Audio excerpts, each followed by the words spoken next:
कभी कभी इंसान की सबसे बड़ी लड़ाई दुनिया से नहीं बल्कि अपने ही अंदर चल रही होती है। जब शरीर कुछ और कहे लेकिन दिल और पहचान कुछ और महसूस करे, तब हर दिन जीना एक संघर्ष बन जाता है। आज की कहानी एक ऐसे इंसान की है जिसने जिंदगी में 2 जन्म लिए। पहला जन्म समाज की उम्मीदों के साथ और दूसरा जन्म अपनी असली पहचान के साथ। लेकिन असली मुश्किल तब शुरू हुई जब उसने सिर्फ अपनी पहचान ही नहीं बल्कि पूरी खेल दुनिया के नियमों को चुनौती दे दी। आज हम बात करेंगे सेकंड सर्व मूवी की एक ऐसी सच्ची कहानी जिसमें डॉक्टर, परिवार, प्यार, समाज और कोर्ट सब एक ही इंसान के खिलाफ खड़े दिखाई देते हैं। कहानी की शुरुआत टेनिस कोर्ट से होती है। एक महिला खिलाड़ी पूरे आत्मविश्वास के साथ मैच खेल रही है। भीड़ उसे देख रही है, मीडिया कैमरे उसके ऊपर है, लेकिन लोगों की नजर सिर्फ उसके खेल पर नहीं है, क्योंकि ये खिलाड़ी सिर्फ एक खिलाड़ी नहीं बल्कि विवाद का केंद्र है। उसका नाम है रेनी रैडली। अब मूवी तुरंत हमें अतीत में ले जाती है, जहां वही इंसान पहले रिचर्ड रैडली नाम से जाना जाता था। रिचर्ड एक सफल आई सर्जन होता है। उसकी जिंदगी बाहर से बिल्कुल परफेक्ट लगती है, अच्छी नौकरी, पैसा, सम्मान और समाज में प्रतिष्ठा। लेकिन जैसे ही रात होती है उसकी जिंदगी बदल जाती है। वो अकेले कमरे में खुद को उस रूप में देखने लगता है जिसमें वह अंदर से खुद को महसूस करता है। उसके लिए ये कोई शौक नहीं बल्कि एक गहरा भावनात्मक संघर्ष है। वो खुद समझ नहीं पाता कि उसके अंदर ये बेचैनी क्यों है। हर सुबह वो फिर डॉक्टर बन जाता है और हर रात फिर वही संघर्ष लौट आता है। यहाँ कहानी धीरे धीरे उसके बचपन की तरफ इशारा करती है। उसका परिवार पढ़ा लिखा है, उसकी माँ साइकियाट्रिस्ट है, लेकिन गौर करने वाली बात यह है कि जो माँ दूसरों का मन समझती है वहीं अपने बेटे का दर्द नहीं समझ पाती।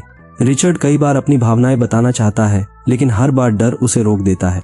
उसे लगता है अगर सच बोल दिया तो शायद लोग उसे असामान्य समझेंगे। वो दूसरे साइकियाट्रिस्ट के पास जाता है। डॉक्टर उसे समझाते हैं कि वो अपने पुरुषत्व को मजबूत करे। उसे दाढ़ी रखने की भी सलाह दी जाती है। कुछ समय के लिए लगता है कि शायद सब ठीक हो जाएगा, लेकिन अंदर का संघर्ष खत्म नहीं होता। फिर उसे नेवी में जाना पड़ता है और वहाँ उसकी बनाई हुई अस्थायी पहचान फिर टूटने लगती है, क्योंकि वहाँ उसे वही बनना पड़ता है जो समाज उससे अपेक्षा करता है, और यही दबाव उसकी मानसिक हालत को और गहरा कर देता है। अब रिचर्ड सोचता है कि शायद शादी करने से सब सामान्य हो जाएगा। वो शादी कर लेता है। कुछ समय के लिए जिंदगी स्थिर लगती है, एक बच्चा भी होता है, लेकिन अंदर का संघर्ष अब और खतरनाक हो चुका था, क्योंकि अब वो सिर्फ खुद से नहीं बल्कि अपने परिवार से भी झूठ जी रहा होता है। उसकी पत्नी ध्यान देती है कि उनके बीच भावनात्मक दूरी बढ़ रही है। वो समझ नहीं पाती कि आखिर परेशानी क्या है। रिचर्ड सामान्य पति बनने की पूरी कोशिश करता है, लेकिन जितना वो कोशिश करता है उतना ही अंदर से टूटता जाता है। धीरे धीरे शादी टूटने की कगार पर होती है। घर का वातावरण भी भारी हो जाता है और आखिरकार ये रिश्ता टूट जाता है। मूवी यहाँ बहुत शांतिपूर्वक दिखाती है कि कई बार समाज को संतुष्ट करने की कोशिश इंसान को पूरी तरह खाली कर देती है। रिचर्ड अब समझ चुका है कि अगर वो और देरी करेगा तो शायद खुद को खो देगा। अब रिचर्ड एक बड़ा फैसला लेता है। वो कई डॉक्टर्स से मिलता है। कई विचार आते हैं, कुछ लोग मना करते हैं, कुछ लोग कहते हैं अगर मन शरीर से मेल नहीं खा रहा तो शरीर बदलना गलत नहीं। आखिरकार वो जेंडर परिवर्तन सर्जरी करवाने का फैसला करता है। यहाँ मूवी इस अवस्था को बहुत भावनात्मक तरीके से दिखाती है, क्योंकि यहाँ सिर्फ चिकित्सा परिवर्तन नहीं, पूरी पहचान बदल रही होती है। अब सर्जरी के बाद पहली बार वो रिचर्ड से रेनी बनती है और आईने में खुद को देखकर उसे पहली बार राहत महसूस होती है।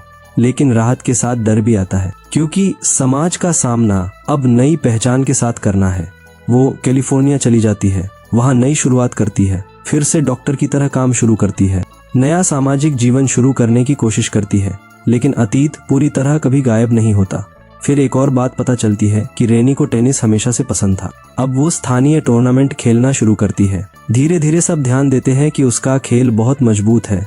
उसका आत्मविश्वास भी वापस आने लगता है। उसे लगता है कि अब आखिरकार जिंदगी सामान्य हो सकती है। लेकिन इस स्थानीय टूर्नामेंट में मीडिया उसकी बैकग्राउंड तक पहुंच जाता है और अचानक उसकी निजी पहचान राष्ट्रीय विवाद बन जाती है। एक रिपोर्टर उसकी अतीत की पहचान उजागर कर देता है। अब मुख्य बातें बदल जाती है। लोग उसके खेल से ज्यादा उसके अतीत पर बात करने लगते हैं। कुछ लोग समर्थन करते हैं तो कुछ लोग विरोध। लेकिन सबसे बड़ा झटका तब आता है जब टेनिस अधिकारी उसके भाग लेने पर सवाल उठाती है। उसे विशेष गुणसूत्र परीक्षण की मांग दी जाती है और यहाँ से कहानी स्पोर्ट ड्रामा में बदल जाती है। रेनी इस मांग को अपमान मानती है। उसका सवाल आसान होता है, अगर कानून मुझे कानूनी तौर पर महिला मानता है तो खेल संस्था अलग नियम क्यों बना रही है। वो अदालत जाती है। अब लड़ाई सिर्फ खेल की नहीं रहती, यह मर्यादा की लड़ाई बन जाती है। कोर्ट रूम के दृश्यों में मूवी बहुत प्रभावशाली हो जाती है। एक तरफ खेल अधिकारी, दूसरी तरफ एक इंसान जो सिर्फ समान व्यवहार मांग रहा है। बहुत तर्क वितर्क होते हैं, जनता की राय भी बटी रहती है, लेकिन रेनी पीछे नहीं हटती। आखिरकार अदालत फैसला उसके हित में देता है और उसे महिला पेशेवर टूर्नामेंट में खेलने की अनुमति मिल जाती है। ये सिर्फ व्यक्तिगत जीत नहीं थी, बल्कि ये खेल इतिहास का बड़ा कानूनी क्षण बन गया। मूवी के अंत में जब रेनी फिर कोर्ट पर खड़ी होती है तो ये सिर्फ एक मैच नहीं होता, ये उस इंसान की जीत होती है जिसने पूरी जिंदगी अपने सच के लिए लड़ाई लड़ी। एक ऐसी लड़ाई जिसमें परिवार टूट गया, पहचान बदली, समाज ने जज किया, लेकिन वो रुकी नहीं। और यही इस मूवी की सबसे बड़ी ताकत है। कभी कभी जिंदगी हमें दूसरा मौका देती है, लेकिन उस दूसरे मौके तक पहुंचने के लिए बहुत कुछ खोना पड़ता है। ये कहानी हमें सिखाती है कि कभी कभी जिंदगी की सबसे कठिन लड़ाई अपनी पहचान को बचाने की होती है, और जब इंसान अपने सच के साथ खड़ा होता है तो दुनिया धीरे धीरे बदलने लगती है। अगर आपको ये कहानी पसंद आई हो तो वीडियो को लाइक जरूर करें, चैनल को सब्सक्राइब करें ताकि आप ऐसी ही दिलचस्प मूवीज की कहानी को मिस ना करें। मिलते हैं अगली वीडियो में एक और जबरदस्त कहानी के साथ। तब तक के लिए सुरक्षित रहे, जिज्ञासु रहे और देखते रहिए AT एक्सप्लेन।